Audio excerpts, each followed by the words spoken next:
Hi, today I'm for Motorola One 5G8 and I'll show you how to link or unlink Google Assistant from PowerKey on this device.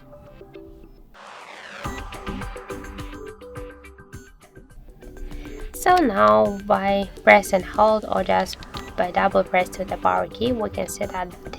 we can't use the Google Assistant, and if you want to link the Google Assistant from double press to your power key button, you should first open the settings and then scroll down to the system section, then click to the gestures and tap double press power key and switch the none to launch assistant. Now just let's press twice to the power key button and we can see that the Google Assistant successfully activated.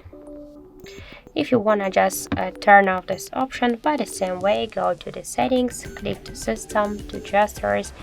double press power key and switch assistant to none. So that's it, thank you for watching, and if you find this video helpful, don't forget to leave a like, comment and to subscribe our channel.